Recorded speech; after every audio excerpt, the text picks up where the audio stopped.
maka dia serupa dengan fisabilillah. Rasul adalah seorang entrepreneurship atau wirausahawan mulai usia 8 tahun 2 bulan sudah mulai mengembalakan kambing. Pada usia 12 tahun berdagang sebagai kafilah ke negeri Syria, dan pada usia 25 tahun Rasul menikahi Khadijah dengan mahar 20 ekor unta muda. Ini menunjukkan bahwa Rasul merupakan seorang wirausahawan yang sukses. Jiwa wirausaha harus benar-benar ditanamkan dari kecil, karena kalau tidak maka potensi apapun tidak bisa dibuat menjadi manfaat. Prinsip dari wirausaha adalah memanfaatkan segala macam benda menjadi bermanfaat. Tidak ada kegagalan dalam berusaha, yang gagal yaitu yang tidak pernah mencoba berusaha. Gagal merupakan informasi menuju sukses. Keuntungan bukan hanya untuk diri sendiri tapi juga untuk orang lain. Kredibilitas diri kita adalah modal utama dalam berwirausaha. Dengan menahan diri untuk tidak menikmati kebahagiaan orang lain sebagai keberuntungan kita. Jual beli bukan hanya transaksi uang dan barang, tapi jual beli harus dijadikan amal soleh, yaitu dengan niat dan cara yang benar. Uang yang tidak barokah tidak akan dapat memberi ketenangan. Walau sebanyaknya apapun akan tetap kekurangan dan akan membuat kita hina.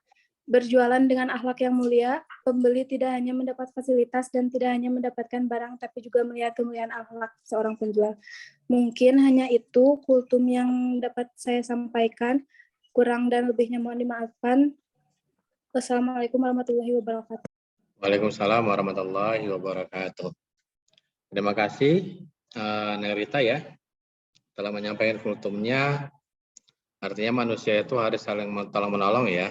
Kalau dalam perihal kebaikan, kalau dalam hal kejelekan itu bahkan kita dilarang untuk saling tolong menolong.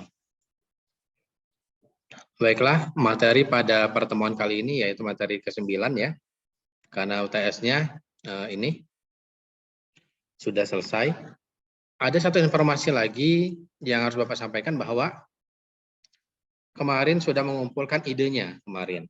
Sudah mulai Bapak periksa, dan sekarang untuk tugas dikumpulkan minggu depan adalah dari ide kemarin, buatlah penjelasannya berupa video. Kalau dari anak-anak ATPUP itu sudah mulai mereka mengirimkan, bahkan sudah dikumpulkan sebagian itu. Sudah sedang diperiksa. Ada yang pertanyakan untuk itu? Untuk membuat videonya?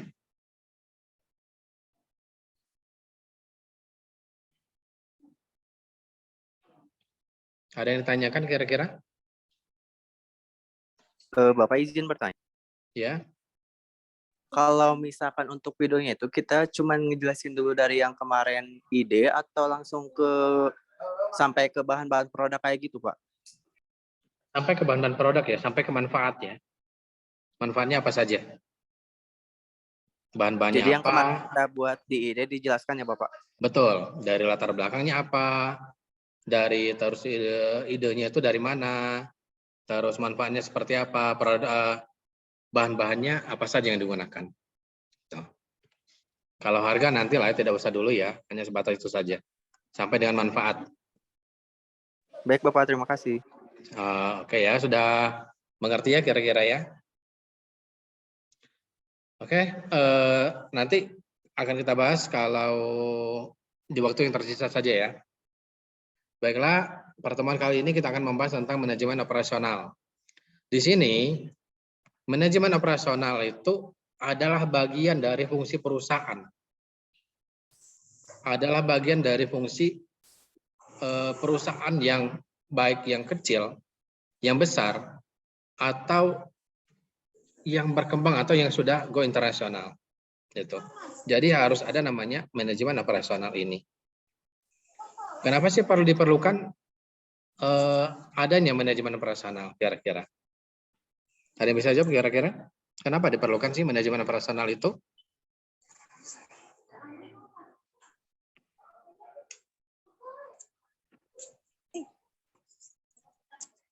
Kameranya dinyalakan ya, yang bisa dinyalakan saja kameranya.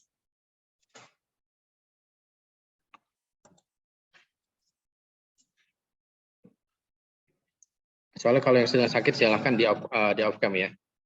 Kalau yang tidak sakit di on cam kan saja. Untuk mengatur berjalannya usaha. Oke, bagus. Ada lagi yang lain?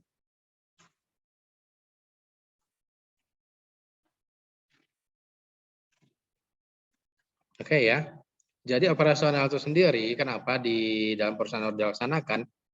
Operasional itu artinya kegiatan di dalam suatu perusahaan itu, baik dari segi manajemennya, baik segi dari pembuatan produknya, dan juga sampai dengan pendanaannya seperti apa. Itu semua kita harus ada namanya manajemen operasionalnya. Kalau tidak ada manajemen operasionalnya, maka dari segi biaya operasional misalkan, itu kita bisa kebobolan kalau misalkan tidak punya manajemen operasionalnya. Makanya sangat diperlukan manajemen dari operasional ini. Baiklah, selanjutnya. Di dalam manajemen operasional sendiri itu ada namanya manajemen produksi. Kalau manajemen produksi itu khusus berkaitan dengan produksi atau yang berkaitan untuk menghasilkan suatu produk di sini. Jadi manajemen produksi itu adalah manajemen yang berkaitan dengan membuat suatu produk dan merupakan bagian dari manajemen operasi di situ. Kalau dilihat dari segi perbedaannya, di mana produksi dan manajemen operasi, produksi dan juga operasional, di sini di dalam produksi itu penciptaan produk, produksi dan pengiriman barang. Artinya di sini ketika produk itu sudah ada, maka bagaimana produk itu dijual atau dikirim kepada customer atau dikirimkan kepada perusahaan yang membelinya. Ini secara arti di sini. Kalau produksi, secara artinya ini tentunya berkaitan dengan penciptaan produk. Kalau operasional itu berkaitan dengan setelah adanya produk, bagaimana barang itu dikirimkan atau terjual. Dari segi sasaran, kalau produksi tentunya tempat produksi tentunya adalah di perusahaan atau di bagian produksi. Kalau operasional tentunya adalah sasarannya adalah perbankan, rumah sakit, agen, pabrik dan lain-lainnya. Artinya di sini operasionalnya cakupannya adalah kalau perbankan adalah untuk penyediaan dananya. Kalau misalkan rumah sakit itu produk apa yang mereka butuhkan. Agen itu adalah bagian pemasarannya. Pabrik adalah bagian yang membutuhkannya di sana. Kalau dari segi ruang lingkup sendiri, itu terkait dengan aspek produksi. Ruang lingkupnya berarti kalau manajemen produksi itu artinya terkait dengan aspek produksi. Sedangkan dengan operasional itu adalah kegiatan bisnisnya. Jadi berbeda ya antara manajemen produksi dan juga manajemen operasional. Dan juga manajemen produksi itu merupakan bagian dari manajemen operasional. Makanya sering disandingkan manajemen operasi dan juga produksi atau disebut dengan MOP di situ. Artinya operasional itu adalah cakupannya sangat besar, cakupannya adalah keseluruhan. Sedangkan produksi adalah per departemen atau per bidang, yaitu yang menangani tentang pembuatan produknya. Sedangkan tujuan, kalau produksi sendiri itu fungsinya adalah menghasilkan barang. Menghasilkan barang dari jumlah yang dipesan oleh pembeli atau oleh customer. Itu dari jumlah itu sendiri, berapa besar keuntungannya atau berapa besar biayanya, itu baru namanya membutuhkan operasionalnya. Makanya di sini operasional itu adalah memanfaatkan sumber daya yang ada untuk memenuhi kebutuhan pelanggan. Kalau produksi hanya sebatas barangnya jadi, tetapi kalau yang operasional itu adalah memenuhi kebutuhan dari pelanggan. Ada ditanyakan kira-kira?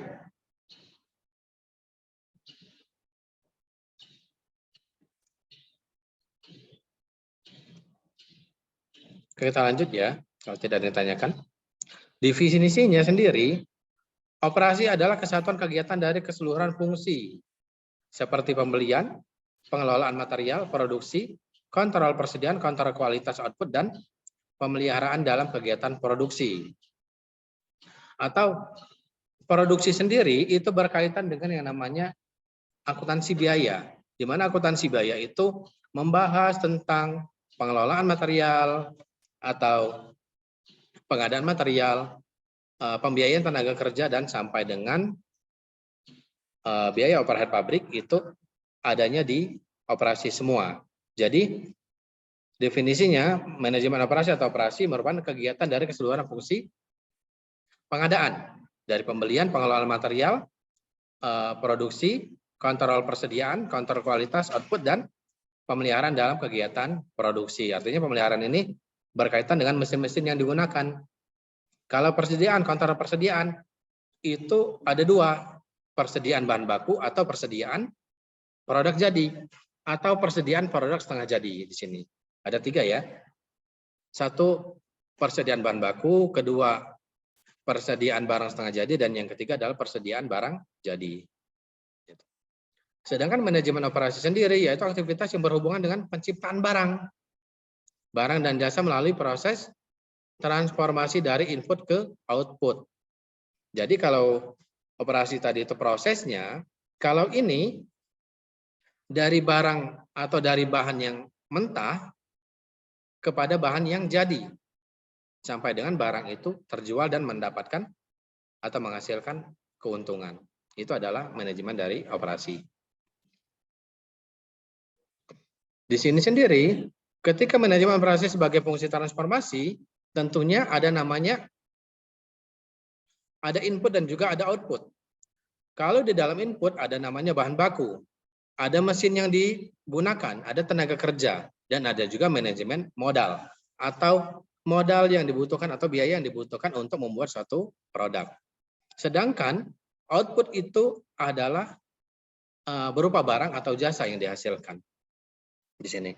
Jadi setelah adanya input, adanya proses transformasi, keluarlah barang yang kita inginkan atau outputnya, di mana dari input dan output ini tentunya ada timbal baliknya atau umpan baliknya, yaitu kalau dari input ke proses transformasi, lalu kepada proses output.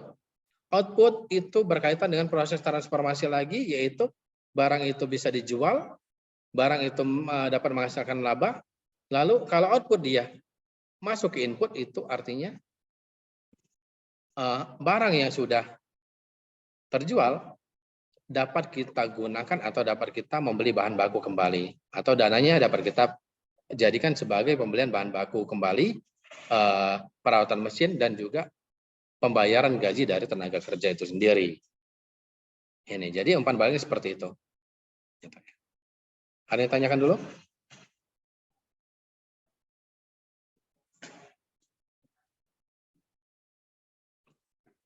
Oke, kita lanjut ya.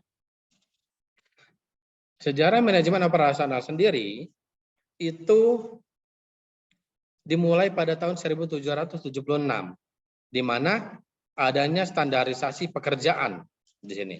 Tahun 1776 itu sampai dengan 1880 itu adanya standarisasi pekerjaan. Ini dibuat oleh namanya Whitney. Selanjutnya yaitu pada periode kedua dilakukan pada tahun 1910. Ya, ada yang ditanyakan?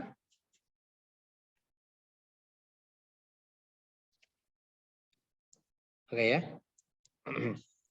Yang selanjutnya adalah 1910 sampai ini ya, 1910-an itu dikenal dengan time study dan work study. Artinya di sini ada waktu belajarnya dan waktu bekerja di sini. Ini waktu belajar di sini, tetapi di sini kerjakannya adalah pembelajaran pekerjaan di sini atau mempelajari pekerjaan di sini. Selanjutnya adalah 1930-an terdapat dua konsep, yaitu pengendalian kualitas atau quality control dan motivasi kerja. Makanya disebut kalau di dalam perusahaan itu ada namanya departemen quality control. Artinya selalu departemen yang berkaitan dengan penjagaan kualitas. Di universitas itu di universitas pun ada yang namanya pengendalian kualitas yang disebut dengan LPM, yaitu lembaga penjamin mutu untuk universitas.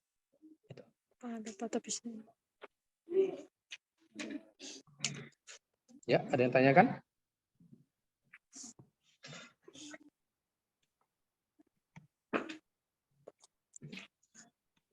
Kita lanjutkan.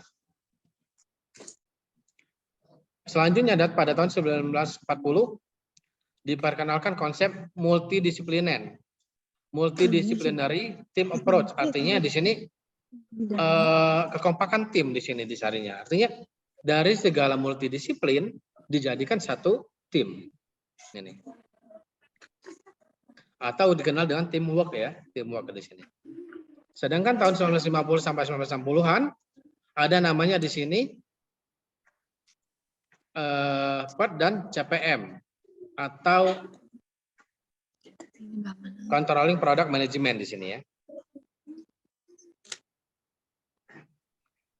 Selanjutnya 1970-an itu dikenal dengan namanya just in time, pengendalian kualitas menyeluruh. Jadi pengendalian kualitas menyeluruh ini artinya produk itu sudah jadi dan tinggal dipasarkan. Sebelum dipasarkan maka dijaga kualitasnya atau diperiksa kualitasnya apakah sudah memenuhi atau belum. Ini. Dan terakhir itu theory of constraint. Di sini ada ini ya. Silakan pelajari sendiri nanti di sini yang ini bagian ini. Terakhir yaitu tahun 2000-an. Ada namanya supply chain management. Kalau saat ini supply chain management itu berdiri sendiri. Kenapa? Ada namanya manajemen operasional dan operasi dan produksi. Sedangkan supply chain management atau manajemen rantai pasok itu berdiri sendiri. Dan di tahun 2000-an sampai saat ini supply chain management ini menjadi suatu topik bahasan yang sangat menarik. Bahkan ada namanya dikenal dengan supply chain management internasional. Ada namanya pembahasan tentang supply chain management internasional di situ. Atau manajemen rantai pasok internasional. Ada tanyakan?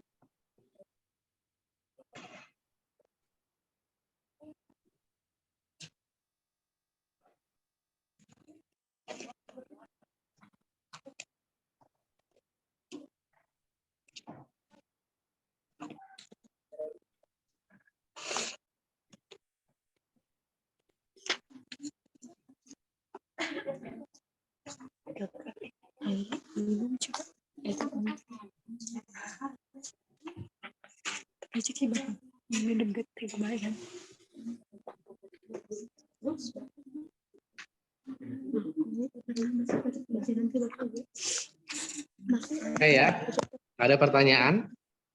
Boleh kalau ada pertanyaan jangan malu-malu ya, nggak usah malu-malu bertanya saja, jangan bisik-bisik juga.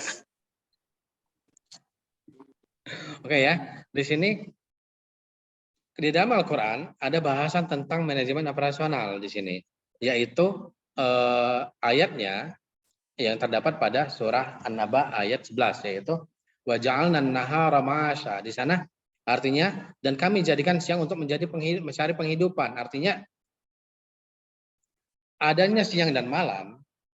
Siang itu diperintahkan kita untuk mencari penghidupan atau mencari rezeki. Sedangkan malam kita diperintahkan untuk beristirahat. Walaupun sekarang ada namanya shift siang dan juga shift malam. Ada yang bekerja di shift siang dan juga ada shift malam. Jadi kalau yang malam berarti siang dianggap malam, malam dianggap siang. Gitu. Kalau yang kerjanya malam.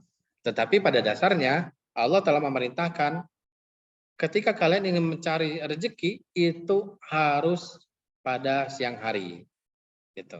Atau di sini juga fleksibel bahwa carilah rezeki itu sebanyak mungkin di atas dunia. Gitu. Di sini sendiri maknanya, yakni kami jadikan siang terang benderang agar kalian dapat mencari penghidupan dan rezeki yang telah Allah bagikan kepada kalian. Artinya di situ tadi ya. Jadi malam dijadikan tempat istirahat, siang dijadikan tempat mencari rezeki. Di sini tentunya bagi seorang manajer operasional itu ada namanya tugas-tugas yang dilakukan. Yang pertama mendesain barang dan jasa. Ada namanya desain produk dan juga menentukan biayanya dalam membuat produk tersebut. Yang kedua, pengelolaan kualitas. Pengelolaan kualitas ini tentunya harus sesuai dengan ekspektasi yang pelanggan harapkan. Jangan sampai misalkan ekspektasi pelanggan besar ternyata kualitas kita rendah. Kalau ekspektasi kualitas pelanggan tinggi, maka kita harus memberikan kualitas yang tinggi. Atau sebaliknya, misalkan ekspektasi pelanggan kualitasnya rendah, tetapi kita memberikan ekspektasi tersebut kepada kualitas yang tinggi. Selanjutnya ada namanya kebijakan dan prosedur. Jadi manajer operasional ini sendiri berkaitan dengan ekspektasi pelanggan, kebijakan dan prosedur dalam pembuatan produk. Selanjutnya adalah strategi proses produksi. Di sini seberapa baik barang dan jasa dihasilkan. Di sini. Jadi seberapa baik barang dan jasa dihasilkan. Jadi dari strategi proses produksi ini, kalau baik maka itu dapat dijual atau memenuhi ekspektasi dari pelanggan tadi. Tetapi kalau yang kurang baik biasanya itu seperti GSI saja. Ketika tidak baik maka dianggap reject atau tidak boleh diperjualbelikan. Selanjutnya adalah pemilihan lokasi. Pemilihan lokasi ini sendiri itu merupakan bagian dari tugas seorang manajer operasi. Kalau di dalam penentuan lokasi ini ada dua cara yang dilakukan, yaitu yang pertama penentuan lokasi berdasarkan titik koordinat dan yang kedua adalah pendekatan pasar. Jadi ketika kita memilih salah satunya berarti kita mempunyai ukuran yang harus kita tetapkan. Selanjutnya adalah perancangan tata letak fasilitas kerja untuk memperlancar proses kerja. Artinya di sini dari tata letak barang-barang yang kita butuhkan di dalam perusahaan itu semuanya harus kita atur. Ada namanya departemen produksi, ada namanya departemen bahan baku, ada namanya departemen produk setengah jadi, ada namanya departemen produk jadi. Nah di sana jadi harus kita betul-betul atur supaya dapat memperlancar kerja dari pekerja ya atau tenaga kerja. Selanjutnya adalah sumber daya manusia dan rancangan pekerjaan. Jadi menyediakan sumber daya manusia yang tepat di dalam merancang pekerjaan, di mana dapat melakukan perekrutan atau mempertahankan sumber daya dan memotivasinya. Kalau sumber dayanya sudah tidak memenuhi kriteria, lebih baik kita singkirkan. Kalau ketika karyawan tersebut tidak dapat kita tingkatkan lagi skillnya. Tetapi apabila karyawan itu mau belajar dan dapat ditingkatkan skillnya, lebih baik kita pertahankan.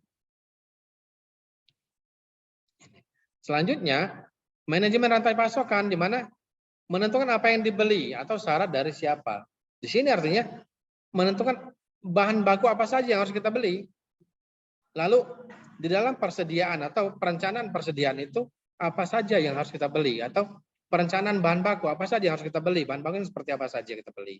Dan dari siapa? Apakah dari pemasok atau apakah dari kita pembelinya dari pasar atau ada perusahaan sendiri atau perusahaan yang kita kerjasamakan. Di dalam persediaan, keputusan pemesanan penyediaan persediaan kapabilitas pemasok, di mana berapa banyak barang yang akan dipesan. Selanjutnya penyediaan persediaan. Di dalam penyediaan persediaan ini tentunya kita harus melihat berapa lama persediaan itu akan dapat bertahan. Selanjutnya adalah penjadwalan. Menentukan jangka waktu pendek, menengah. Di sini artinya penjadwalan ini kita sesuaikan dengan jadwal-jadwal yang telah ditentukan. Ada waktu pendek, barang misalkan harus terkirim dalam jangka waktu cepat. Maka kita harus melakukan barang itu pengirimannya secara cepat. Ada yang pemesannya meminta waktu yang lebih lama, itu tidak apa-apa, kita lakukan saja.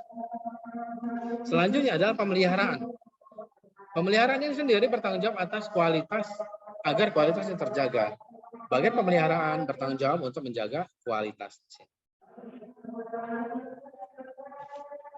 Alasannya sendiri, manajemen operasi itu berkaitan dengan bisnis, dengan operasional perusahaan. Apabila tidak ada manajemen operasional, maka perusahaan itu tidak dapat berjalan dengan baik. Tetapi apabila ada manajemen operasional, maka operasional perusahaan akan berjalan dengan baik. Ada pertanyaan kira-kira?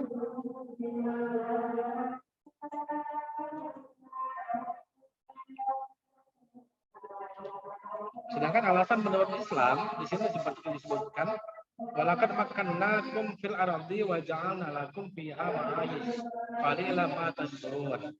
Di sini sungguh kami telah menempatkan kalian wahai anak-anak Adam di bumi dan menyediakan banyak sarana untuk menunjang kehidupan kalian di sana. Maka kewajiban kalian ialah bersyukur kepada Allah atas karunia tersebut. Tetapi syukur kalian hanya sedikit. Jadi ketika kita ingin ditambah rezeki atau nikmat oleh Allah, maka banyak-banyak bersyukur. Kalau kita tidak banyak bersyukur, maka Allah akan memberikan kita rezeki lebih sedikit. Tujuan manajemen operasional dalam Islam yaitu memiliki maslahat atau maslahat yang besar bagi umat. Yang kedua, nilai syiar dalam kegiatan operasi. Yang ketiga, tampilan produk sesuai dengan syariah atau sesuai dengan yang diinginkan oleh konsumen.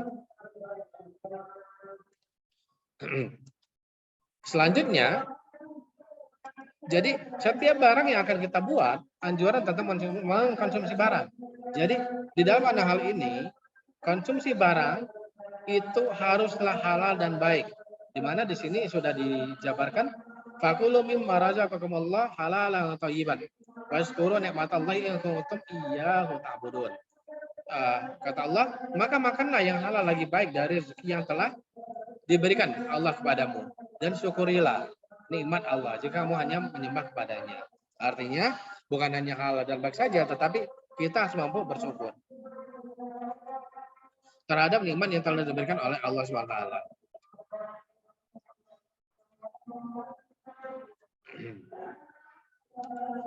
Tantangan dalam manajemen operasional. Yang pertama adalah fokus global. Manajemen operasional sendiri, apalagi saat ini sedang menjelang resesi, sudah digembar-gemborkan resesi ya. Resesi ekonomi itu merupakan bagian dari manajemen operasional sendiri, di mana harus ada fokus global, aliansi, produk yang dibuat adalah ramah lingkungan, kolaborasi desain, kostumasi massal, dan pemberdayaan karyawan. Selanjutnya adalah jaringan internasional. Jadi tantangannya kita harus dapat memenuhi semua ini. Ketika kita ingin menghadapi atau menyiapkan diri untuk menghadapi resesi, maka kita yang pertama harus lakukan adalah fokus. Kita melakukan aliansi kepada perusahaan-perusahaan lain. Produknya harusnya kita lakukan adalah produk yang kita buat harus ramah lingkungan. Harus melakukan kolaborasi desain dan juga customasi massal dan pembuatan secara massal serta memberdayakan karyawan di sini.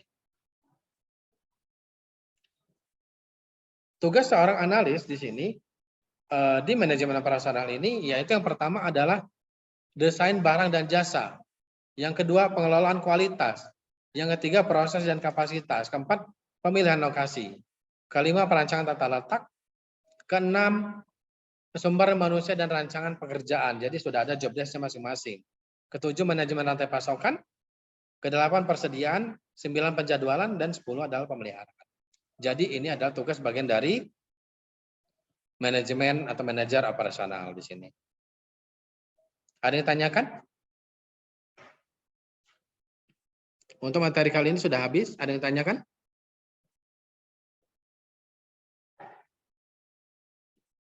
Ada yang tanyakan kira-kira? Silakan isi absennya ya, absensinya isi di presensinya di LMS. Kalau yang sudah lewat berarti Bapak anggap tidak hadir. Kecuali yang izin ya. Oke, kalau tidak ada yang tanyakan, baiklah kita tutup perkuliahan pada siang hari ini dengan bersama-sama membaca hamdalah. Alhamdulillahirabbil alamin. Wassalamualaikum warahmatullahi wabarakatuh. Waalaikumsalam, Bapak. Waalaikumsalam warahmatullahi Terima wabarakatuh. kasih Bapak. Terima kasih Sama. Bapak.